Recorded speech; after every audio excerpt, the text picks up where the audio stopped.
Okay, let's dive right in. We're exploring Exodus chapter 1 today. Right, the very start of this huge story. It begins with the sons of Israel coming down to Egypt. To join Joseph, who was already there, Yeah. and it lists them out.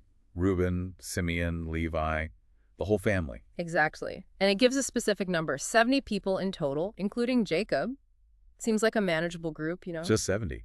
But then the text immediately hits you with this dramatic shift. Yeah, it says they were fruitful, multiplied greatly, became exceedingly numerous. Exceedingly numerous, and filled the land. It's this incredible population boom that's described. It really sets the stage. Yeah. Because that growth becomes the problem, at least from the Egyptian perspective. Right, because then we get this line.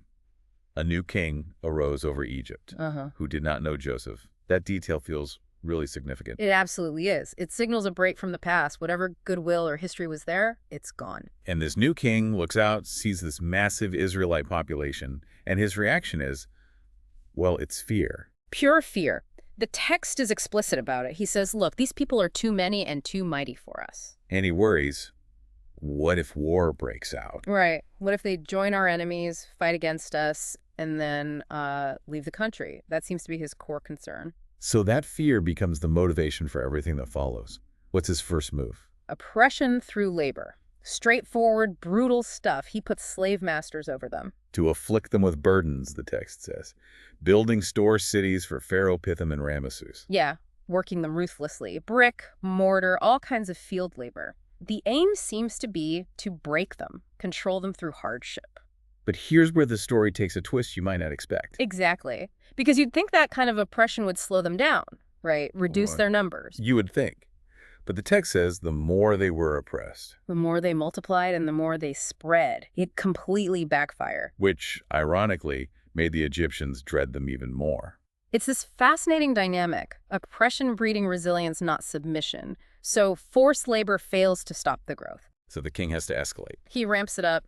His next strategy is much more direct, much darker. He targets their births. And this is where we meet specific people, the Hebrew midwives. The text names them Shiphrah and Puah. Yes. And the king gives them a direct command. A chilling one. He tells them, when you're helping the Hebrew women give birth. If it's a boy, kill him. If it's a girl, let her live. Just brutal.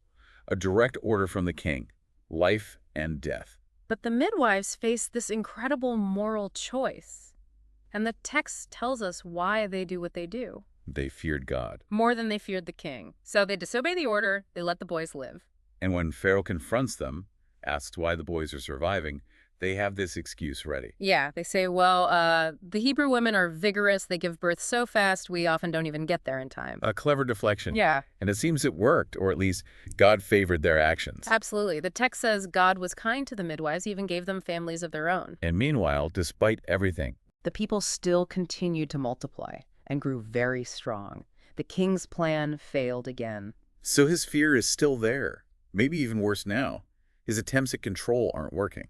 Which leads to the final, terrifying step in this chapter. He gives up on secret orders or limited oppression. He issues a public decree to all his people. Every single Hebrew boy that is born. Must be thrown into the Nile. Only the girls are allowed to live. It's just this devastating escalation from forced labor to targeted killing by midwives to outright public infanticide ordered for an entire population group. It really lays bare how fear, especially fear within power structures, can spiral into truly extreme measures. Definitely. But you also see these pockets of incredible resistance. Right, like the midwives. Yeah. Seemingly powerless individuals making a monumental choice based on their faith. Yeah, their actions have huge consequences. So as you reflect on this opening chapter, it leaves you with some powerful questions, doesn't it? Think about how that fear in the king just escalates and escalates. And contrast that with the surprising strength and resistance you see, especially from the midwives. Where does that resilience come from in the face of such overwhelming power and oppression? It really sets a dramatic stage for everything that's about to unfold. A lot to think about right from chapter 1.